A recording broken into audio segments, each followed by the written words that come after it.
Hello दोस्तों, मैं आपका दोस्त अमन जोशी स्वागत करता हूं अपने YouTube चैनल में। और आज हम पढ़ेंगे हिंदी विषय में महत्वपूर्ण कथन जो कि महत्वपूर्ण होंगे अपनी आने वाली परीक्षाओं के लिए। तो शुरू करते हैं वीडियो को और पढ़ते हैं महत्वपूर्ण कथन। पहला महत्वपूर्ण कथन है कि हिंदी हिंदू हिंदुस्तान का नारा किसने दिया था। तो हिंदी हिंदू हिंदुस्तान का नारा प्रताप नारायण मिश्र ने दिया था। प्रश्न बनेगा कि हिंदी हिंदू हिंदुस्तान का नारा किसने दिया। तो प्रताप नारायण मिश्र ने हिंदी हिंदू हिंदुस्तान का नारा दिया था। नेक्स्ट कथन भी है और एक विचार भी है कि हिंदी को राष्ट्रभाषा बनाने का विचार सर्वप्रथम कहाँ उदित हुआ था। तो हिंदी को राष्ट्रभाषा बनाने का विचार सर्वप्रथम बंगाल में उदित हुआ था। अब अगली बात करते हैं। संविधान सभा में राजभाषा के नाम पर हुए मतदान में हिंदुस्तानी को 77 वोट तथा हिंदी को 78 वोट मिले थे। ध्यान रखें कि जब संविधान सभा में राजभाषा के नाम पर मतदान हुआ तो उसमें हिंदी को कितने वोट मिले थे। तो हिंदी को 78 वोट मिले थे और 77 वोट मिले थे हिंदुस्तानी भाषा को। नेक्स्ट कथन है जो कि बहुत ही ज़्यादा इम्पोर्टेंट है अपनी परीक्षाओं के लिए। और ये कथन इतना इम्पोर्टेंट है कि लगभग हर तीसरे पेपर में आ जाता है। जैसे कि एक तो ये वाला है, हिंदी हिंदू हिंदुस्तान का नारा किसने दिया था। तो प्रताप नारायण मिश्र ने। और एक कथन ये है कि हिंदी लोगों के लिए ठीक उतनी ही विदेशी है जितना कि हिंदी समर्थकों के लिए अंग्रेजी। तो यह कथन था सी राजगोपालाचारी का, बहुत ही इम्पोर्टेंट कथन है। अगला महत्वपूर्ण कथन है, मैं कभी भी हिंदी का विरोधी नहीं हूँ। मैं उन हिंदी वालों का विरोध करता हूँ जो वस्तु स्थिति को नहीं समझकर अपने स्वार्थ के कारण हिंदी को लादने की बात सोचते हैं। तो ये कथन भी सी राजगोपालाचारी जी का था।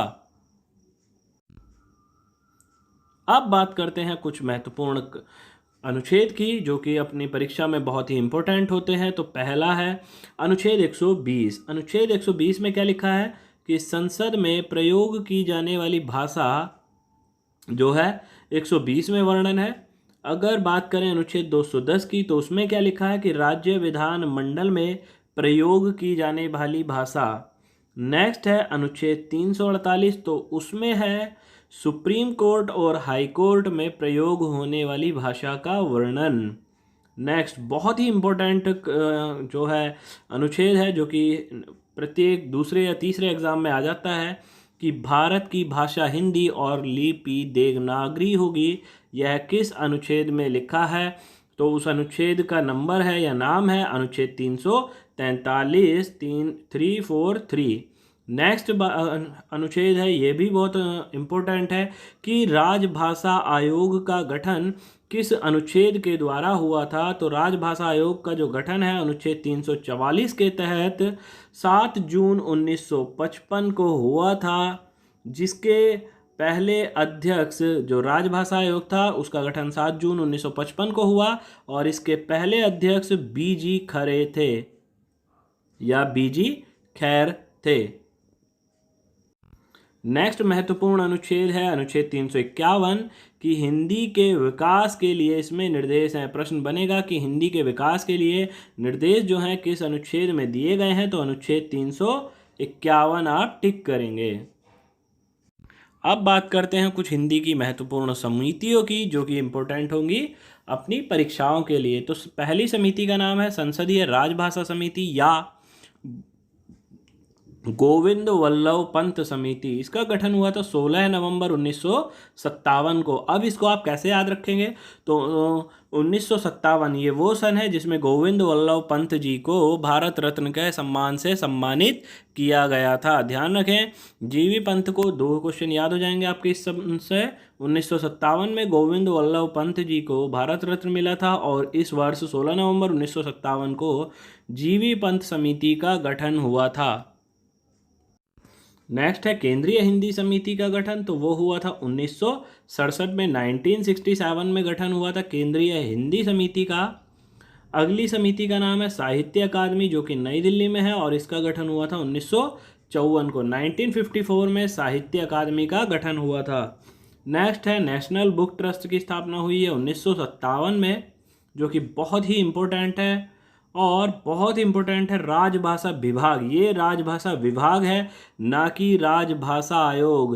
राजभाषा विभाग का गठन हुआ था 1975 में। और पूछेगा राजभाषा आयोग का गठन, तो फिर से बता दूं 7 जून 1955 को हुआ था 344 अनुच्छेद के तहत।